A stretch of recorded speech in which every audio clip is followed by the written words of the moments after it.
j'ouvre notre second thème qui va nous faire voyager très loin jusqu'à la Lune. Pourquoi pas vers la planète Mars dans 3 jours, ce 11 décembre. Le vaisseau Orion retrouvera la Terre après un périple de plus de 2 millions de kilomètres autour de notre satellite. Pourquoi renvoyer des humains sur la Lune? Quels sont les enjeux économiques et géopolitiques de la conquête spatiale? Avant d'en débattre, on décolle à bord de cette fusée, la fusée SLS, pilotée par Flora Sauvage. Objectif Lune, avant d'explorer Mars. La conquête spatiale redécolle 50 ans après la mission Apollo. Le 21 juillet 1969, Neil Armstrong était le premier homme à marcher sur la Lune.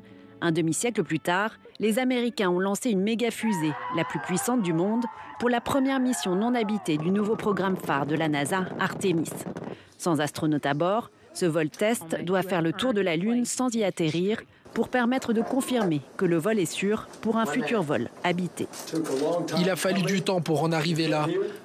La dernière fois que nous étions sur la Lune, c'était Apollo 17. Donc nous avons encore du chemin à parcourir. Ce n'est qu'un vol d'essai.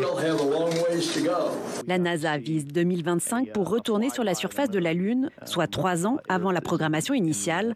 Un coup d'accélérateur rendu possible par l'arrivée des sociétés privées telles que SpaceX, d'Elon Musk, qui ont réduit les coûts. Si la Russie est en retard, la Chine multiplie les missions réussies sur la Lune et tente de s'imposer comme la deuxième puissance dans la conquête de l'espace. Quant à l'Agence spatiale européenne, son budget est en nette hausse. Et chacun sait que l'argent est le nerf de la guerre, et le nerf de la guerre spatiale notamment. Eh bien aujourd'hui, c'est 17 milliards d'euros ou presque qui vont être consacrés à l'Agence spatiale européenne. Si la Lune intéresse autant les États-Unis, la Chine et l'Europe, c'est pour son accès à l'eau, une ressource qui pourrait permettre aux grandes puissances de la conquête spatiale de produire du carburant afin d'aller ensuite explorer la planète Mars. La course contre la montre est bel et bien relancée.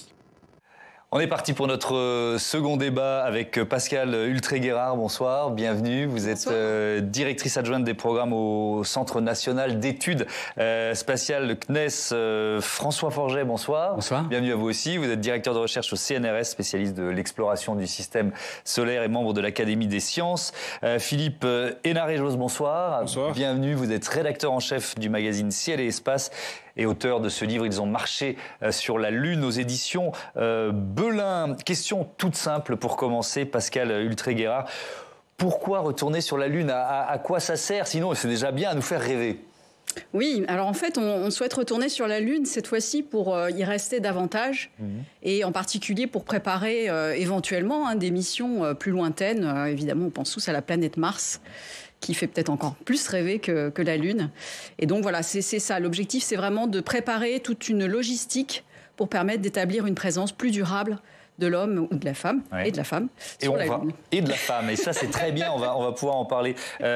François Forget, cette mission Artemis, donc retour des humains sur la Lune, c'est quand même ça le projet. Si tout va bien, juste avant la fin de la décennie, ça fera plus de 55 ans que ce n'est pas arrivé.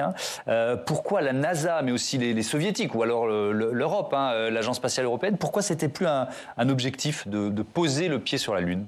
Alors, on ne l'a pas souligné, mais ça coûte extrêmement cher de faire un tel programme. Donc, dans les années 60, on a connu une période tout à fait unique où il y avait la guerre froide, bien sûr. Et les soviétiques avaient commencé à démontrer qu'ils étaient d'excellents ingénieurs, d'excellents chercheurs. Et tout d'un coup, les États-Unis n'avaient d'autre choix si on ne voulait pas que le reste du monde se dise « Oh, bah, c'est juste des cow-boys ». Il fallait qu'ils montrent qu'ils sachent le faire. Donc, à l'époque, le budget de la NASA a explosé, bien plus important proportionnellement qu'aujourd'hui. Et puis depuis, vous le savez tous, ça fait littéralement 50 ans qu'on a eu une espèce de ronronnement en orbite basse. Soyouz, la navette spatiale, la station spatiale internationale, ça a coûté beaucoup d'argent et il n'y avait plus de ressources pour faire autre chose. Et puis il y a quelques années, les choses ont changé quand même. D'abord, le budget de la NASA augmente doucement mais sûrement, il est assez important. Et l'un dans l'autre, grâce à l'amélioration des technologies, on se rend compte qu'on est capable de retourner sur la Lune et puis même d'envisager d'envoyer des hommes sur Mars, finalement à budget constant, sans qu'il y ait besoin d'un John Fitzgerald Kennedy qui dit on va mettre tout l'argent, on va montrer au monde qu'on sait le faire. Donc ça, c'est un vrai changement. Oui, mais quand même, Philippe Hénarejos, il y a ce programme Artemis, on le doit à quelqu'un qui s'appelle Donald Trump. C'est pas seulement, mais il a joué un rôle. C'est lui qui a nommé le programme, enfin lui. Son administration qui a nommé le programme Artemis. Jusque-là, il n'y avait pas de programme lunaire. C'est-à-dire qu'il y a eu un programme lunaire sous George Bush, qui a été annulé par Obama.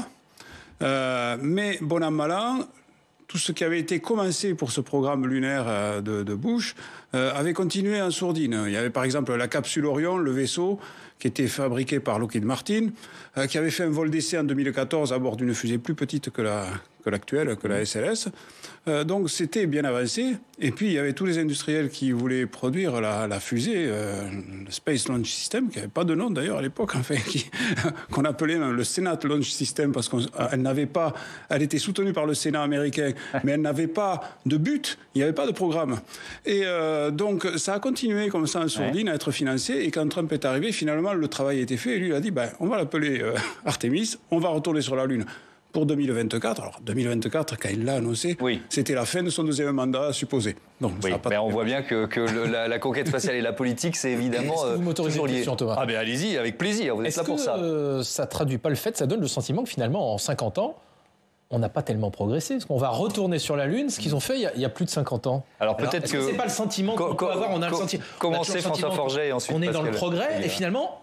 On va refaire ce qui a été fait il y a 50 ans. Alors, c'est à la fois vrai et faux. Là où c'est vrai, c'est que les technologies, par exemple des moteurs fusées, c'est vraiment assez similaire. On n'a pas trouvé, en 60 ans, je dirais, quelque chose de plus astucieux que des moteurs fusées avec un carburant, un comburant. Ils ne sont pas beaucoup plus efficaces que dans les années 60, littéralement. Donc, il y a beaucoup de points communs avec ça. Il faut pareil, un bouclier, les masses sont les mêmes. Ce qui est vraiment nouveau, évidemment, c'est tout ce qui est les matériaux, l'informatique. C'est quand même beaucoup plus amélioré et on peut faire plus de choses. À nouveau, la différence, c'est... si vous voulez, je vais retraduire ce que je dis tout à l'heure. Dans les années 60, il fallait tout inventer. Ça a coûté jusqu'à 4% du budget fédéral. C'est une somme énorme, vraiment. Et aujourd'hui, on peut faire la même chose avec un budget. La NASA, c'est 20-25 milliards de dollars par an. À comparer avec l'armée américaine, c'est 600-800 milliards de dollars par an. Et puis, Pascal Utregat, vous l'avez dit, il y a Mars. C'est-à-dire que on retourne sur la Lune avec un objectif pour aller vers Mars. Mais alors ça, il faut expliquer comment on va faire. Parce que ça veut dire quoi? Ça veut dire qu'on va produire du carburant sur la Lune. C'est ça, en fait, on va assembler des éléments de fusée sur la Lune. Comment ça va fonctionner? C'est ça, l'idée, c'est effectivement de, autant que possible, utiliser les matériaux sur place et d'avoir le plus d'autonomie possible pour montrer qu'après, on peut aller vers des destinations encore plus lointaines, puisque je vous rappelle que pour aller sur Mars, il faut 6 mois. Actuellement, c'est ce qu'il faut pour aller là-bas. Donc, effectivement, il vaut mieux être capable d'avoir une autonomie de longue durée sur ce type de mission. Mais la technologie pour faire ça, ce que vous décrivez, c'est-à-dire construire sur place, j'imagine à base de régolithe, c'est ça, la poussière de Lune. Oui, tout à fait, l'eau contenue dans le régolithe. D'accord. On a trouvé de l'eau sous forme de glace aux deux pôles de la Lune. Donc on sait grosso modo qu'il y a de quoi faire, c'est ça? Technologiquement. En partie, en tout cas.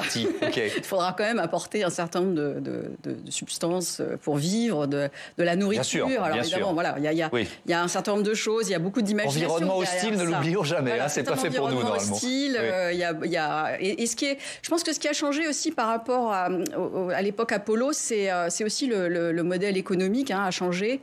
La NASA maintenant fait moins de choses en interne et achète des services vers des industriels. Oui, c'est du public-privé, quoi. Il y a vraiment cette notion. Il y a aussi tout un certain nombre de start-up qui sont impliquées, qui font les choses de manière assez différente, moins chère.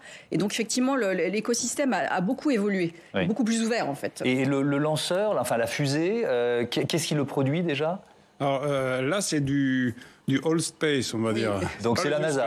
Non, c'est la NASA est en quelque sorte maître d'œuvre et a demandé à des industriels qui sont Boeing, Grumman pour les principaux et Aerojet pour les moteurs. Donc ce sont des partenaires plutôt historiques, on va dire. Ce sont des partenaires historiques qui agissent un peu comme des sous-traitants. Et en fait, on a quand même pris sur l'étagère des choses, puisque cette fusée, Space Launch System, elle reprend beaucoup de choses de la navette spatiale. D'ailleurs, au sens propre du terme, puisque les moteurs, c'était des moteurs d'occasion qui avaient volé sur plusieurs navettes spatiales.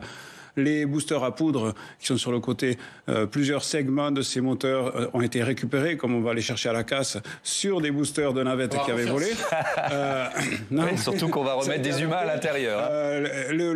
l'étage central, c'est ni plus ni moins qu'un réservoir de navette spatiale qui a été allongé.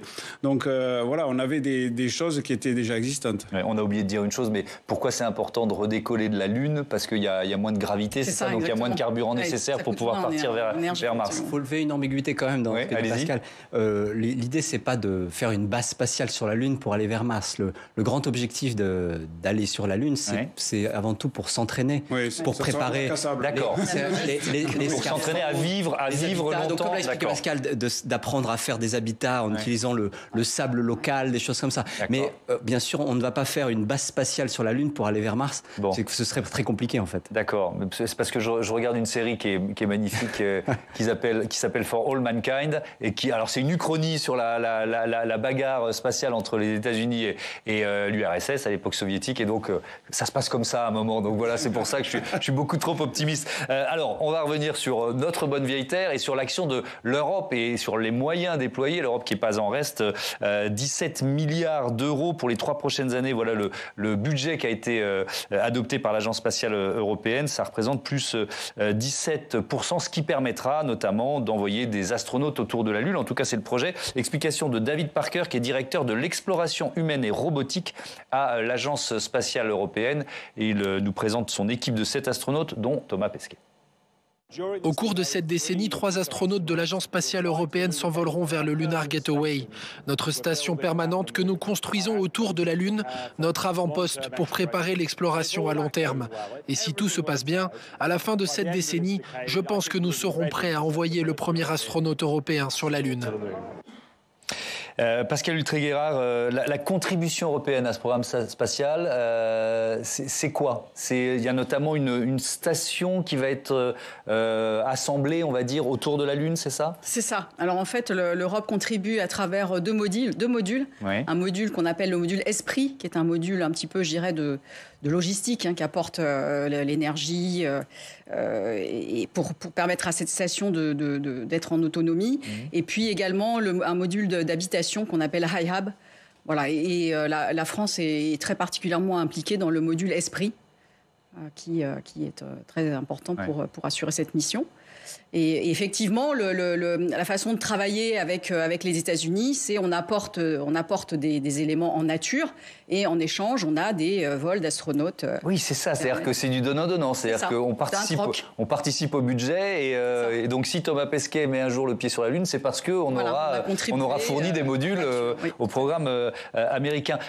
Allez-y. On peut même compléter pour l'implication dans le programme Artemis le fait que, en fait, c'est l'Europe qui fournit ce qu'on appelle le module de service de la capsule Orion. Vous avez la capsule dans laquelle les astronautes sont. Oui. Et en dessous, vous avez tout un cylindre plein de systèmes pour la puissance électrique, la puissance moteur, la respiration, l'eau, etc. Et ça, c'est fourni par l'Europe. C'est fait en Allemagne par l'Agence spatiale européenne. C'est sur la mission Artemis qui est actuellement.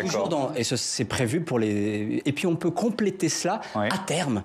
Un des atouts qu'on essaye de mettre pour espérer avoir quand même des astronautes, non seulement autour de la Lune dans la station, mais à la surface. L'Europe développe aussi un espèce de petit cargo robotique qu'on appelle EL3, maintenant on l'appelle Argonaut, et qui a un gros truc quand même, un espèce d'atterrisseur sur la Lune qui amènera du matériel. Donc ça fait partie des... Et donc, il fera la navette entre la station spatiale en orbite autour de la Lune et Je crois qu'il viendra directement de la Terre, celui-là. Alors, je voudrais bien comprendre pourquoi, je ne sais pas qui veut répondre, mais pourquoi cette option? Peut-être un mot là-dessus. Pourquoi est-ce qu'on construit une station spatiale autour de la Lune, alors qu'effectivement, dans les années, fin des années 60, début des années 70, on allait directement? Alors, l'architecture choisie pour le programme Artemis, effectivement, est un peu plus complexe que celle d'Apollo, où on emportait tout, on tournait autour de la Lune, on se posait. Là, en fait, la fusée SLS, telle qu'elle est conçue avec le vaisseau Orion, n'ont pas assez de puissance pour faire les manœuvres que faisait à l'époque Apollo. Surtout si on veut apporter beaucoup de choses à la surface.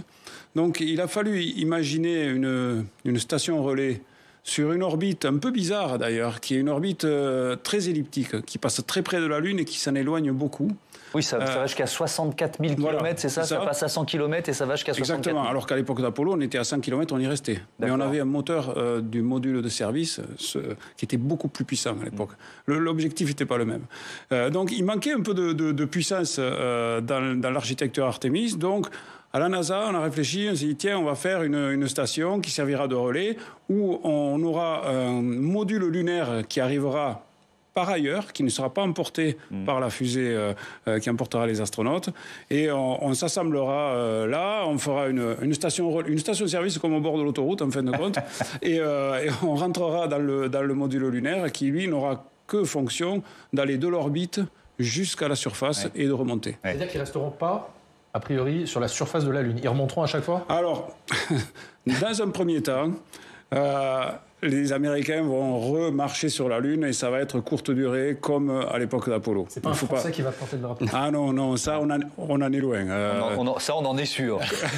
On peut rêver. Ou alors il va falloir payer beaucoup plus. L'administrateur de la NASA nous a dit récemment, non, mais avant qu'il y ait un Européen qui marche sur la Lune, il y aura d'abord des Américains. Et une Américaine. On va y venir. Le prochain Américain sera une Américaine, effectivement. A priori. Donc, et ensuite, il y a quand même l'ambition de se poser dans une zone de la Lune qui est le pôle Sud. Et il y a très peu, finalement, de zones faciles pour se poser, parce qu'il faut que ce soit éclairé, et que ce soit éclairé en permanence. Le reste, c'est dans l'ombre, parce qu'il y a des reliefs. Et donc là, à terme, il va y avoir sans doute ce qui va ressembler à une base. Pour des séjours plus longs cette fois.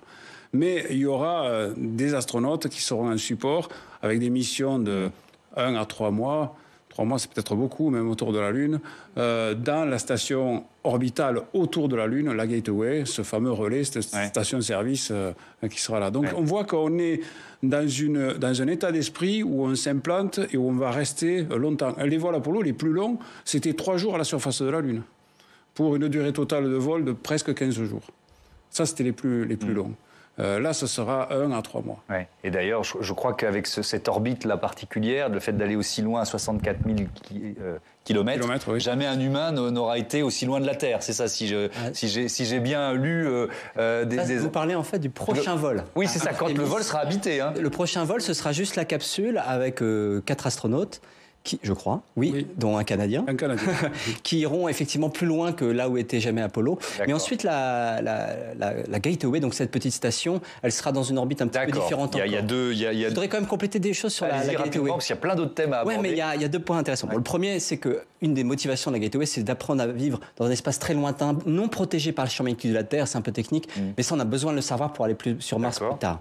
L'autre point, c'est quand même évoquer le fait que le fameux atterrisseur qui va permettre de descendre sur la Lune, on a tous en tête peut-être le module lunaire d'Apollo, et bien cette fois-ci, la NASA a sélectionné de manière un peu ambitieuse une fourniture de la société SpaceX qui est une énorme fusée, avec un changement de paradigme. Donc on aura un engin qui ressemble plus à Tintin sur la Lune, qui va descendre comme ça, qui s'appelle dans le jargon NASA, Human Launch System, HLS. Il n'est pas prêt du tout, pour être honnête. Il a besoin de plein de lancements. C'est un truc très compliqué. Je veux juste souligner le fait que quand ça arrivera, ça ressemblera plus à Tintin sur la Lune, un énorme engin. On sera au pôle Sud avec des ombres immenses, des très grandes ondes comme ça, le soleil rasant. Ça va être assez spectaculaire. Hergé le visionnaire. Et le plus incroyable, c'est que la NASA officiellement annonce ça en 2025. Évidemment, ce sera pas en 2025. Bon, allez, j'avance parce qu'il y a encore plein de thèmes. On parlait d'une femme, enfin une femme sur la Lune, puisque la conquête spatiale, c'est aussi une conquête féminine. Je vais d'abord commencer en donnant la parole à Sophie Adno, qui est donc cette Française qui est dans la nouvelle promotion de l'Agence spatiale européenne. Elle nous raconte, c'est un rêve de petite fille. J'ai toujours rêvé en fait du spatial depuis très longtemps. Ma sœur me dit souvent en plaisantant, elle me dit mais quand tu étais petite, le seul poster qu'il y avait dans ta chambre c'était un poster d'une fusée. Donc oui, j'y pense depuis un petit bout de temps. Je pense que j'ai grandi avec l'âme d'une exploratrice, toujours essayer d'aller chercher un petit peu plus loin ce qui se passe et puis revenir auprès de ses pairs avec un œil nouveau. Il a fallu un peu d'audace, il a fallu beaucoup de travail. Et puis surtout le soutien de beaucoup de personnes. Voilà. Donc la curiosité, l'audace d'aller dans l'espace, oui, ça me fait rêver. Pascal Ultréguerard, on l'a dit tout à l'heure, le retour des humains sur la Lune, ce sera aussi une première, ce sera la première fois qu'une femme posera les pieds sur la Lune. On est d'accord. Absolument, on est d'accord. Ouais. Ça manquait. Mais est-ce que c'est pas seulement un symbole, quoi? C'est-à-dire que dans les choix politiques finalement de la NASA derrière ce retour, ce programme lunaire, il y a aussi ça, d'après vous? Ou est-ce que c'est pas le premier moteur? C'est sûr, C'est quelque chose qui est attendu. Heureusement. C'est très attendu, donc ils ne pouvaient pas rater cette attente. Mais pourquoi pas plus tôt ? Dans les années 70, l'opinion n'était pas mûre pour ça, c'est ça ? Allez leur poser la question. Je ne sais pas. Il y en a eu combien au total qui ont posé le pied dans les différentes missions Apollo sur la Lune ? 12. D'accord. C'est l'un des thèmes de cette série For All Mankind. Voilà, mais il faut vraiment que vous la regardiez. Vous l'avez regardé les uns et les autres ? C'était 11 pilotes de chasse, c'est un géologue et tous blancs américains, bien sûr. Et alors, on aurait pu trouver une femme, je suis sûr, suffisamment qualifiée pour y aller. Moi, je tiens à dire une chose, c'est que depuis quelques années, et en Europe, on n'a pas été les plus brillants, depuis quelques années, la NASA fait vraiment un effort de recrutement quasiment à parité. Au niveau astronaute femmes et astronaute hommes. La précédente, c'était Claudie Aigneret dans les années 90. Il y a Samantha Cristoforetti. Jusqu'à présent, jusqu'à cette sélection-ci, vous aviez que 2 astronautes femmes en Europe. Donc les Américains ont fait bien mieux. Il y a souvent des astronautes femmes aux États-Unis. Alors, on se soigne. Il y a évidemment beaucoup d'enjeux politiques, géopolitiques autour de la conquête spatiale. Guillaume Darey, c'est aussi ce que vous avez ressenti, vous, en accompagnant Emmanuel Macron aux États-Unis il y a quelques jours. Oui, absolument. La semaine dernière, on a vu que c'était pas du tout qu'un sujet technologique, scientifique, mais que ça avait vraiment un poids politique, parce que déjà, ça a occupé toute une matinée de la visite d'État d'Emmanuel Macron à Washington. Il est allé au siège de la NASA à Washington. Il a été reçu par le patron. C'était Kamala Harris qui était là, parce que je parle sous votre contrôle, je crois que c'est elle qui a la responsabilité de la politique spatiale aux États-Unis. Et donc, il y a été question de coopération. Il y avait Sophie Adno, il y avait Thomas Pesquet.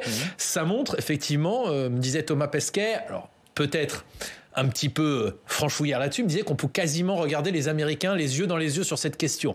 Et il me dit, c'est vrai qu'il y a des choses qu'on disait tout à l'heure, qu'ils ne savent pas faire, qu'on sait faire. Donc il y a des compétitions sur le plan industriel, mais c'est aussi un sujet de collaboration. Il me disait de collaboration, évidemment, face à la Chine, qui est très conquérante sur cette politique spatiale. Le spatial, on voit que c'est quelque chose qui apparaît comme stratégique dans la politique d'un État, presque au même titre que le nucléaire, dont on parlait évidemment il y a quelques instants. Et il me disait aussi, Thomas Pesquet, que de parler et d'intégrer cela dans une visite d'État, c'est important parce que ça permet évidemment de faire avancer certains dossiers beaucoup plus rapidement que si ça se passait seulement au niveau ministériel ou au niveau des administrations. Et puis tout simplement être dans le programme spatial, on parlait des femmes à l'instant, c'est pareil sur le plan des nationalités. Ce que me disait Sophie Adeno, ce que nous disait Thomas Pesquet, c'est que ça donne aussi un poids diplomatique à la France sur la scène internationale. Et c'est pour ça que Thomas Pesquet, qui compte bien être dans un des programmes Artemis, il a trouvé le meilleur agent qui soit, comme on dirait en football, et cet agent-là, il s'appelle Emmanuel Macron. Je vous propose de l'écouter, c'était la semaine dernière au siège de la NASA. And you mentioned Artemis 1, 2 and 3. Vous mentionnez le programme Artemis 1, 2 et 3 et nous sommes très enthousiastes à l'idée d'y participer. Nous avons ici l'équipe française et Thomas est très enthousiaste et très excité d'en faire partie. Il est très important pour nous que vous puissiez proposer aux dirigeants français de voler vers la Lune. Nous en sommes très heureux, cela nous convient tout à fait. Vous voyez, je pense que si les Américains n'avaient pas compris, le message est passé la semaine dernière. Il s'adresse à Kamala Harris, c'est absolument, ça. Il était là, il y avait le patron de la NASA aussi, Kamala Harris qui était là. Donc le message est passé. Puis aussi parce que les gens qui étaient là autour de lui, ou même le ministre de l'économie, tous les ministres qui étaient là, me disaient, on voit qu'au-delà même du poids politique, c'est qu'ensuite, c'est quelque chose, on l'a vu avec Apollo, qui essaime dans la société. C'est-à-dire qu'il y a le projet technologique, il y a le projet scientifique, il y a le poids politique, et il y a tout ce que vous allez pouvoir décliner ensuite. Par exemple, j'allais dire, dans l'éducation nationale. Si Thomas Pesquet intègre Artemis, on l'a vu lors de son vol dans la Station spatiale internationale, il y a des dizaines et des dizaines de classes, d'élèves qui ont travaillé sur cette question-là. Et c'est cela aussi que ça peut permettre d'avoir un Français dans Artemis. Effectivement. Pascal Ultreguera, est-ce qu'on regarde effectivement les Américains droit dans les yeux, quoi ? La France est-elle encore une puissance spatiale ou une grande puissance spatiale ? On peut dire que oui. Alors, il ne faut pas oublier aussi qu'on s'inscrit dans une coopération européenne. Bien sûr. On ne fait pas les choses seuls. On voit, il y a eu le conseil au niveau des ministres de l'Agence spatiale européenne il y a 15 jours. Les fameux 17 milliards dont on parlait, c'est du budget européen. Donc, il ne va pas uniquement servir à faire de l'exploration, mais en partie. Et donc, et d'ailleurs, il faut rappeler aussi que Thomas Pesquet et Sophie Adeno sont des astronautes européens avec un passeport français. Ouais. Et donc, oui, je pense qu'on s'inscrit complètement dans les grandes puissances. On n'a vraiment pas à rougir de notre ambition spatiale.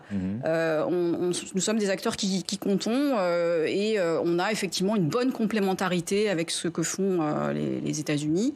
Et je pense que c'est vraiment... on parlait de troc tout à l'heure. Hein, voilà, c'est vraiment une coopération gagnante-gagnante. Sophie Adno, elle a été choisie quand même parmi 22 500 candidates et candidats. Philippe Henarejo, c'est quoi les qualités qui sont demandées à un astronaute aujourd'hui ? D'abord un scientifique. Oui, il fallait un bagage scientifique cette fois. On le voit avec la sélection finale, le bagage de pilote, voire de pilote d'essai, n'était pas superflu. Les deux Français, il y a un deuxième Français qui est un réserviste. Oui, c'est ça. Oui. Ils sont tous les deux pilotes d'essai. Ouais. Les pilotes d'hélicoptères, c'est ça. Les pilotes d'hélicoptères, oui, les pilotes d'essai d'hélicoptères aussi. Et puis il y a des capacités qui sont nouvelles par rapport à l'époque qu'on appelait celle de l'étoffe des héros. C'est plus tout à fait comme ça. Donc les capacités scientifiques, mais celles aussi de suivre des missions longues avec des coéquipiers. C'est ce qui est mis à l'œuvre dans la Station spatiale internationale. Ce sont des séjours de 3 à 6 mois. Oui, donc il y a une dimension psychologique voilà. dans le Et il y a aussi un petit plus aujourd'hui qui est la capacité à communiquer aussi, parce qu'on parlait des 12 hommes qui ont marché sur la Lune. Ils étaient absolument incapables de communiquer. Ils étaient moins bons communicants qu'un Thomas Pesquet, c'est ça ? Neil Armstrong, qui ne parlait pas beaucoup, avait le sens de la formule et s'est peu exprimé, mais il l'a très bien fait. Ouais. Les autres, c'était difficile, je peux vous dire, pour en avoir côtoyé quelques-uns, essayer d'avoir tiré un peu... oui, pour le livre dont on parlait tout à l'heure. Oui. C'est difficile. Même encore aujourd'hui, c'est difficile. C'était des militaires, ils étaient là pour battre les Russes. Oui, l'état d'esprit n'était pas le même. Là, on va avoir des gens qui ont cette fonction de renvoyer vers le public ce qu'ils font, de raconter à nous tous. Finalement, on va aller dans l'espace par procuration grâce à eux. Il y a un peu cette dimension-là aussi. C'est un peu comme la Coupe du Monde de foot. On constitue un groupe, prenez pas les meilleurs, mais prenez ceux qui s'entendent le mieux. C'est ce qu'on entend quand il y a les sélections. Oui, vous avez raison, c'est vrai. Quand on cohabite pendant, alors là, c'est un peu moins longtemps, c'est 1 mois et quelques, mais pendant 3 mois, en plus dans l'espace, voilà, on peut pas ouvrir la porte pour aller prendre l'air. Bref, on comprend que l'aspect psychologique soit très important. Sur ces enjeux politiques, géopolitiques, économiques, je vous propose tout de suite d'accueillir Mathias Araez. Alors c'est une surprise qu'on a fait à Mathias, parce que je lui avais dit je pourrais rentrer sur la musique de Star Wars. On lui dit bah non, on va pas faire ça. Voilà, c'est notre cadeau du jour. Vous êtes le padawan de la rédaction. Je ne me prends pas pour Obi-Wan Kenobi, mais bon. Alors Mathias, on va parler du droit. Parce que ça, c'est une dimension importante. Quel droit, quelle législation s'applique dans l'espace ? Eh bien, écoutez, le plus vieux traité international régissant les activités... Faut être sérieux maintenant. Faut être sérieux. Le plus vieux traité international régissant les activités en matière d'exploration remonte à 1967, une époque où les États-Unis et feu l'URSS faisaient la course à la Lune. Le traité prévoyait alors la non-militarisation de la Lune, justement, et des corps célestes, leur non-appropriation également, ainsi que l'interdiction de mise en orbite d'armes nucléaires. Aujourd'hui, en réalité, il n'y a qu'une seule loi en dehors de la couche d'ozone, elle est française et elle régit les opérations spatiales. Cette loi, elle est entrée en vigueur en 2010, mais elle n'est applicable qu'au niveau européen. Alors, à qui bénéficie ce flou juridique ? Eh bien, c'est un flou juridique dans lequel se sont évidemment engouffrés les Américains. En 2015, les États-Unis adoptent le Space Act qui, dans les grandes lignes, autorise les entreprises américaines à s'emparer des ressources extraites dans l'espace, comme le nickel des astéroïdes ou encore l'eau sous forme de glace, vous y faisiez référence, présente sur la Lune. Résultat, à l'année suivante, eh bien, le secteur privé américain se lance dans l'aventure. 1,8 milliard de dollars investis, 2 fois plus que la totalité des sommes investies depuis l'an 2000. Aujourd'hui, SpaceX, l'entreprise d'Elon Musk, tout le monde la connaît, détient 45% des satellites en orbite basse. À terme, le propriétaire de Tesla espère voir une constellation de 42 000 satellites tourner autour de la Terre. Et il n'est pas le seul à rêver d'étoiles, puisque les milliardaires Richard Branson de Virgin Galactic et le propriétaire d'Amazon, Jeff Bezos, se verrait bien mener la guerre des étoiles, une guerre qui est en réalité bien terre à terre, qui remportera le monopole en matière de satellites et donc de télécommunications. Est-ce qu'on peut parler, Mathias, de zone de non-droit ? Alors, je n'irai pas jusqu'à prononcer le mot Far West pour continuer la blague, mais l'espace est effectivement, par sa dimension, un terrain de jeu difficile à réglementer. L'un des exemples parlants, c'est la question des débris spatiaux et la pollution que cela engendre. Selon l'Agence spatiale européenne, environ 131 millions de déchets gravitent autour de la Terre posant dans certains cas de véritables questions de sécurité. Concernant les lanceurs de satellites, le Centre national des études spatiales, et je parle sous votre contrôle, estime que seulement 20% des opérateurs respectent la réglementation. Un gros travail donc doit être fait et les lois internationales n'existant pas, il faudra que chaque pays transpose d'éventuelles futures règles dans son droit national. Merci Mathias, je ne sais pas si on va vous faire ressortir avec la musique de Star Wars ou pas. Merci d'être venu nous donner toutes ces informations. Elles sont pas neutres, évidemment.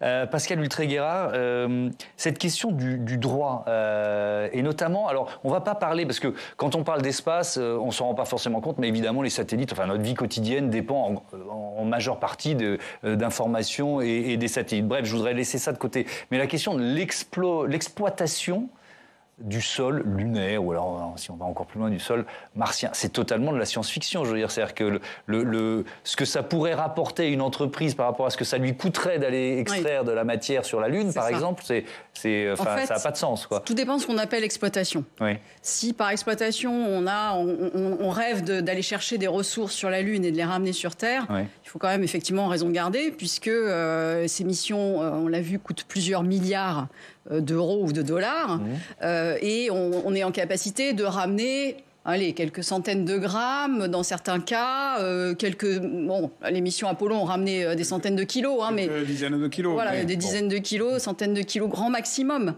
Donc voilà, ramener au prix du kilo, ça fait quand même très très cher la ressource extraterrestre. Donc voilà. Par contre, comme on le disait tout à l'heure, à des fins logistiques, pour développer, permettre la vie sur des périodes plus longues pour des missions Artemis futures qui vont aller se poser sur le sol de la Lune. Là, oui, ça peut prendre du sens. Oui. Mais François Farget, pourquoi, je reprends les infos que donnait Mathias, pourquoi les Américains adoptent cette loi qui autorise les entreprises à s'emparer des ressources extraites dans l'espace? Ils posent un jalon Oui, c'est vrai qu'il y a une réflexion à ce sujet. Encore une fois... Vraiment, vous l'avez dit, Pascal vient de le dire, il n'y a quasiment pour l'instant rien d'intéressant sur la Lune, etc. Ce qui est parfois évoqué, c'est l'exploitation d'astéroïdes. Certains astéroïdes sont vraiment très riches en métaux, mais pour l'instant, ce n'est pas du tout rentable. Et sur Mars ? Sur Mars, il n'y a rien vraiment. Alors là, Mars, c'est une espèce de planète Terre désertique et qui est très compliqué d'accès. Donc on est vraiment très très loin. Le seul truc, encore une fois, qui pourrait être intéressant, ce serait peut-être l'exploitation de certains astéroïdes, et ça reste encore de la science-fiction. Oui. Je risque de répéter ce que dit Pascal. Là, pour le coup, la notion pour clarifier, dans quelques années, il est très probable que la NASA ouvre un appel d'offres, vraiment un appel d'offres, en disant « Chers amis entreprises industrielles, qui peut nous fournir quelques tonnes de glace d'eau sur la Lune ?» Et donc là, il y a des entreprises qui vont dire « Oui, moi je peux, avec tant d'argent. » Et puis voilà, il y aura une espèce d'enchère, etc. Donc revenons, très important, sur cette histoire de ressources, puisque des fois on lit tout et son contraire, j'ai avoué, dans les journaux ou sur Internet. Pour l'instant, il n'y a rien de magique. Donc je vous donne un exemple. Partout, vous lirez que c'est formidable la Lune, on va exploiter un truc qui s'appelle l'hélium 3. C'est une espèce de marronnier, vous diriez-vous. Ça va être formidable, il y a plein d'argent à se faire. Rien du tout. L'hélium 3, c'est censé être utilisé. Alors c'est une variante de l'hélium, d'accord. Oui. Donc, et c'est historiquement, dans la science-fiction des années 60, quasiment, reconnu comme étant un élément utile pour faire de la fusion nucléaire, pour apporter une énergie importante dans l'avenir. Pour l'instant, on n'y arrive pas du tout sur Terre, contrairement à ce qu'on pensait il y a quelques années. Oui. Il n'y en a vraiment pas beaucoup sur la Lune. Donc c'est un espèce de fantasme, c'est tout à fait l'exemple de rumeurs inutiles. Ouais. Mais même sur l'exploitation des astéroïdes, le Luxembourg, qui est quand même un des pays très en pointe sur ces questions d'exploitation des ressources extraterrestres, ne voit pas ça avant une vingtaine d'années, dans le meilleur des cas. Donc on est vraiment quand même sur des choses très lointaines, voire science-fiction. Oui, Philippe Hénarejos, pourquoi il y a tant de pays qui retournent sur la Lune à ce moment-là? On peut faire la liste, parce que là on parle beaucoup des Américains et de l'Europe, mais il y a les Chinois. Il n'y a pas tant de pays que ça. Il y a les Chinois, effectivement, qui ont un programme lunaire qui est assumé avec... à l'horizon 2030, l'ambition d'avoir des astronautes qui marchent sur la Lune et l'installation d'une base, peut-être en collaboration avec la Russie. Bon, on voit que les blocs se refont sur un autre corps céleste. Il y a les États-Unis et il y a l'Europe. Et l'Europe est en train de monter à bord d'Artemis. Il n'y a pas un programme en Inde aussi? J'avais un programme spatial habité. Ah oui, pas habité, mais il y a eu des robots, c'est ça? Pour l'orbite, mais pas lunaire pour l'instant. D'accord. L'Inde, ils préparent. Oui, après, c'est vrai qu'il y a un certain nombre de puissances émergentes, plus ou moins, entre guillemets, puissances spatiales, comme l'Inde. Il y a bien sûr le Japon. Oui. Israël, par exemple, a envoyé une petite mission qui s'est crashée semi-privée pour se poser sur la Lune. Pourquoi ? Parce que c'est un peu comme nous, en Europe, on a une certaine fierté, notamment à faire des missions robotiques. Hein. Là, on parle beaucoup d'humains, d'hommes dans l'espace, mais les missions robotiques, c'est quand même moins cher. Très intéressante scientifiquement, elle se justifie uniquement par la science, et il y a différents pays qui souhaitent s'impliquer là-dedans, exactement comme on a fait nous à notre époque. On peut citer les Émirats Arabes Unis, toutes sortes de pays comme ça. Donc vous avez raison, pas mal de pays s'y intéressent, avec une idée de prestige, de susciter, par exemple pour ce qui est des Émirats Arabes Unis, leur grande motivation, c'est de susciter des vocations chez les jeunes pour devenir ingénieurs, informaticiens. C'est des choses ils considèrent que le rapport d'investissement pour leur prestige national, pour susciter des vocations, etc., ça vaut le coup. Et donc, beaucoup de pays le font. Guillaume. Est-ce que ça veut dire qu'il peut y avoir dans les années à venir une nouvelle course vers la Lune ? Parce que vous dites d'ici 2030 pour les Chinois, est-ce qu'il va y avoir une guéguerre entre les Américains avec les Européens et les Chinois sur qui revient le premier sur la Lune ? Il y aura une course. Parce que les Américains ont toujours été aiguillonnés, comme ça c'était le cas dans les années 60. Le fait même qu'il existe un programme lunaire chinois les a aiguillonnés, certainement. Surtout qu'on n'est pas très loin dans les dates. Et oui, parce que ils disent 2030 et si les Américains réussissent à poser le pied sur la Lune avant 2028, ce sera déjà un exploit, non ? C'est oui, c'est ça, parce que pour l'instant, la date annoncée officiellement par Bill Nelson, l'administrateur de la NASA, c'est Artemis 3. On pose 2 Américains sur la Lune en 2025, fin 2025. Sauf que le Human Landing System, le Starship de SpaceX n'est pas prêt du tout. Et les scaphandres Et les scaphandres ne sont pas prêts. Les scaphandres, ils pourraient être prêts pour fin 2025. Les Chinois peuvent arriver avant les Américains ? Eh bien, on ne le sait pas, puisqu'on ne sait pas quand est-ce que les Américains seront prêts. C'est-à-dire que les Chinois, eux, on voit bien que quand ils ont un programme, en général, ils s'y tiennent, à moins d'un gros pépin technique. Mais par exemple, regardez leur station spatiale autour de la Terre. Elle était annoncée pour 2022, finie en 2022. Elle est finie en 2022. Il y a des équipages qui tournent, ça marche. Et moi, je vois, il y a un bel objectif politique. La première humaine sur la Lune, ça pourrait être une Chinoise plutôt que ce soit une Américaine. Vous voyez ce que je veux dire ? Les Chinois sont très transparents, comme vient de le dire Philippe, et on peut on peut vraiment accéder au plan officiel. C'est très, vous savez, les plans Kakeno, des trucs comme ça, avec les étapes. Et si on regarde vite fait, on peut voir que les Chinois ont prévu d'envoyer un taïkonaute, donc un astronaute chinois, au début des années 2030. Je pense qu'ils le feront. Je tiens à ajouter un point. De quoi parler-t-on ? Juste un instant. Sur ce qui concerne cette compétition. Il y a une manière de le voir. Le Space Council, on a parlé tout à l'heure de Kamala Harris. Vous bouclez la boucle sur la réglementation. Si vous regardez l'espèce de résumé, leur feuille de travail, c'est très impressionnant. La première motivation actuellement de l'homme, de l'exploration de la Lune puis de Mars, il est écrit que les États-Unis doivent continuer à explorer ces corps, car sinon d'autres le feront et ensuite les États-Unis ne pourront plus être à la table des négociations pour décider des nouveaux traités. C'est écrit comme ça.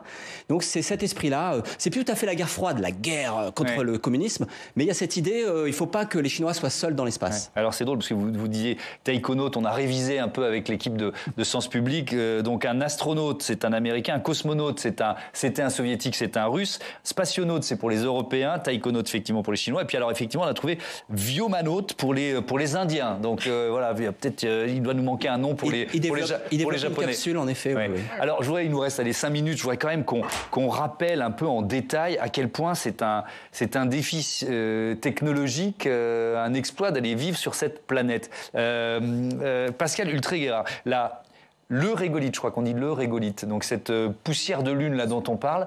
C'est quand même un poison pour. Il faut expliquer pourquoi c'est si compliqué. Il n'y a pas d'érosion sur la Lune. Donc les grains sont extrêmement coupants, abrasifs. Et ça pose pas mal de problèmes. Les missions Apollo ont rencontré cette difficulté. Effectivement, ça se colle sur les scaphandres, les combinaisons, et ça risque d'engendrer des coupures. Ça les use beaucoup parce que le régolithe, en fait, c'est la surface de la Lune qui est pulvérisée en permanence par des météorites de toute taille, y compris des micrométéorites qui arrivent à des vitesses bien supérieures à celles d'une balle de fusil. Enfin, c'est à plusieurs kilomètres, voire dizaines de kilomètres à la seconde. Donc ça fait cette poudre, mais si vous la regardez au microscope, c'est comme des lames de rasoir, en fait, des choses très acérées.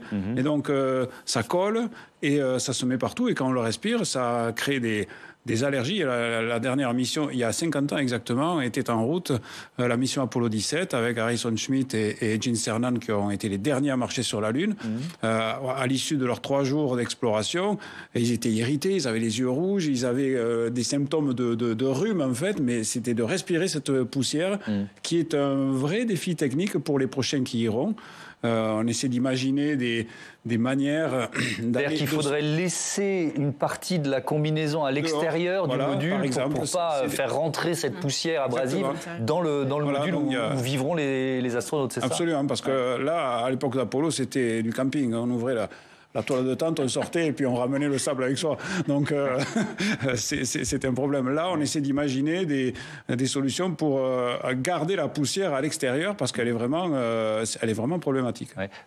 François Forget, il y a quoi? Il y a aussi, alors je ne sais plus si c'est le bon terme, mais l'histoire il y a les radiations aussi. Il y a l'exposition aux radiations. Alors c'est vrai aussi pour la Station Spatiale Internationale. Mais c'est un peu moins vrai pour la Station Spatiale Internationale. Parce que donc, ces radiations, si vous imaginez, c'est essentiellement le Soleil, une partie qui vient, ce qu'on appelle le rayonnement cosmique, qui vient du reste de la galaxie. Et la plupart du temps, ce sont des rayonnements qui peuvent à terme créer le cancer. De temps en temps, il y a des éruptions solaires. Et si vous êtes vraiment en maillot de bain dans votre petite capsule, sans faire attention, vous risquez d'être vraiment abîmé, c'est-à-dire de brûler, etc. Donc c'est un problème. Alors quand on est sur la Station Spatiale Internationale, comme ces particules dont je vous parle, très énergétiques, sont chargées, c'est un peu compliqué, elles sont déviées par le champ magnétique de la Terre. D'accord. C'est ce qui crée d'ailleurs les aurores boréales, pour faire très simple, je simplifie. Et la Station Spatiale Internationale est en dessous de ce bouclier. Et donc sur la Lune? Et sur la Lune, alors, ceux qui seront le plus en danger, en d'autres termes, ceux avec lesquels on va le plus apprendre, c'est ceux qui seront sur la petite station spatiale dont on a parlé, le Lunar Gateway, car eux, ils seront vraiment exposés. Sur la Lune, la bonne nouvelle, c'est qu'il y a quand même toute une partie du rayonnement qui ne vient pas, puisque rien ne passe à travers le sol. Néanmoins, oui, c'est un danger. On pourra imaginer, scénario tout à fait plausible, quand il y aura des missions soit sur le Gateway, soit sur la Lune elle-même, vous vivrez l'action suivante. Une grande tempête solaire, un flot de particules est en train d'arriver, protégez-vous. Actuellement, ce qui est prévu, par exemple, c'est que les astronautes aillent se cacher dans la capsule Orion, qui sera attachée, par exemple, à la Lunar Gateway, ou alors sur la Lune, ils iront dans un coin, et ils se mettront des paquets, c'est prévu, des paquets qui contiennent beaucoup d'eau, qui aident à ralentir les particules, et ils resteront là quelques heures, et puis après la tempête s'arrêtera, puis ils ressortiront.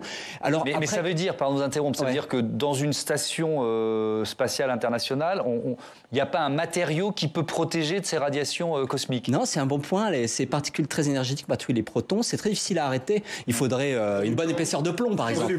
Oui, donc ce serait trop lourd, on ne peut pas emporter. Le truc qui marche pas mal, c'est l'eau. Pour vous donner un petit exemple, ça vaut tellement le coup qu'on envisage pour les missions plus tard vers Mars, d'emmener bien sûr de l'eau, mais on pense même que, contrairement à ce qu'on fait d'habitude, d'emmener des aliments surgelés. Parce qu'ils sont pleins d'eau, les aliments surgelés. Et alors comme ça, les aliments surgelés, ils serviront de bouclier. Parce qu'on a besoin de l'eau pour se protéger. Une dernière question qui est anecdotique, mais non, puisqu'il s'agit de la nourriture. Moi, j'ai en tête le film Seul sur Mars, où il fait pousser ses patates, là. Est-ce qu'on pourra faire pousser quelque chose sur la Lune ? Est-ce que ça fait partie des Il y a un certain nombre de startups qui réfléchissent à ce genre de choses, oui, tout à fait. Ou alors d'emmener aussi des alevins de poissons pour effectivement avoir des poissons qui grandissent sur la Lune, entre guillemets, dans des aquariums spéciaux. Enfin, voilà, l'imagination est en marche pour ce genre de choses. C'est pour ça que ce thème nous passionne. C'est assez stimulant, oui. Merci de nous avoir fait rêver. C'était vraiment très intéressant de participer en tant qu'animateur à ce débat. Merci beaucoup. Oui, For All Mankind. J'ai aucune action, mais c'est vraiment passionnant. Ça donne le sentiment qu'il y a 50 ans, quand même, ils étaient sacrément forts. Oui, bien sûr. C'est des véritables exploits. Oui, ils ont tout inventé en quelques années. C'est assez fascinant rétrospectivement. Merci encore d'avoir participé à ce débat. Merci à toutes et à tous de votre fidélité à Sens Public. Votre prochain rendez-vous demain matin. Oriane Monsigny reçoit Mathias Vargon, le médecin urgentiste. Belle soirée à toutes et à tous sur Public Sénat et sur les chaînes parlementaires. Salut.